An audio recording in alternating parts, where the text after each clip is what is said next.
Basic Appraisal Procedures, page 174. Case study number 5.1, Mixed Use Property. The scenario demonstrates a mixed use property, primarily a residential recreation property. Non-residential elements are present that must be considered. Also illustrated is a valuation methodology, combining the conclusions of different approaches to reach a conclusion, lease analysis, and interpreting an arm's length transaction. You have your cabin, your pond, your garage, your drive, and your cell tower. That's the highway. You are appraising a 9-acre parcel. It is improved with a 900 square foot cabin, a 500 square foot 2-car garage, and a pond at the rear of the property.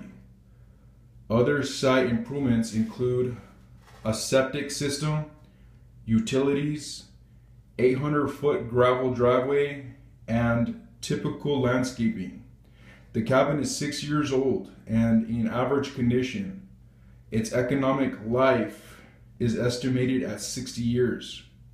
A cell tower is located at the property boundary along the frontage. Similarly sized tracts are selling for around $60,000.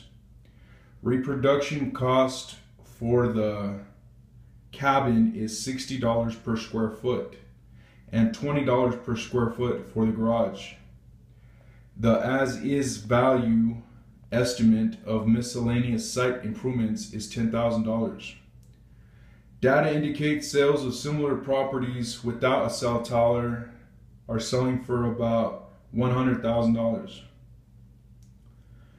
While examining the lease for the cell tower, which is $400 per month,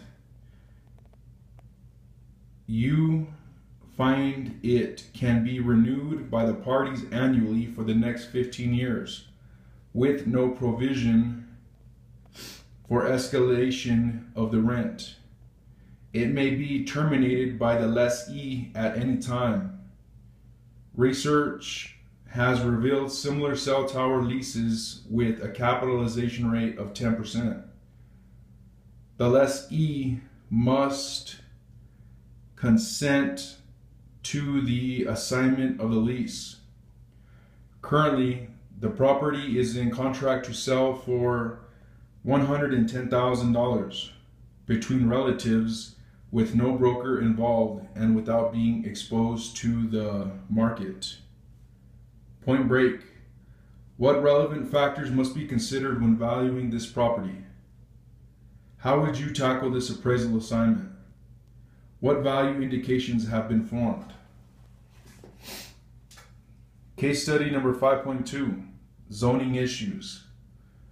Illustrated here, page 175, is the result of a grandfathered non-conforming use that has expired due to lack of continued use.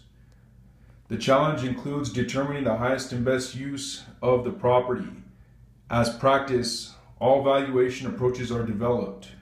It's a drugstore. You are appraising a former corner drugstore for the owner's personal portfolio valuation purposes. The structure is 100 plus years old and located in a historic residential neighborhood. No other commercial uses are in the area. The building contains about 1,800 square feet and is single story. The site area is about 0.14 acres. Current building regulations restrict new construction to sites of at least 0.25 acres.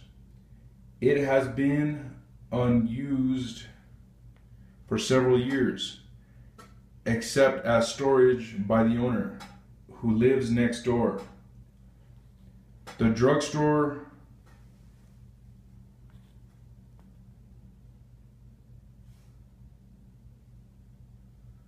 operated as a grandfathered non-conforming use, but zoning has now reverted to single-family residential. The exterior is brick and has been maintained and kept in generally good condition. The interior has observable deferred maintenance. A commode and sink are in the back storeroom. The remainder of the building is one large retail area with display windows on the two street sides. Demand for residential dwellings in the area is strong, and they are selling for $82 per square foot. The rental market is also strong, with 3-bedroom rentals bringing about $800 per month. Several rentals were surveyed to determine a gross rent multiplier, with 165 plus or minus being the most frequently observed. Conversion costs to create a residential dwelling would be about $20 per square foot. There are no similar lots in the immediate market. Point Break. What relevant factors must be considered when valuing this property? How would you tackle this appraisal assignment? Based on the analysis performed, what is the highest and best use and the value indications of the property?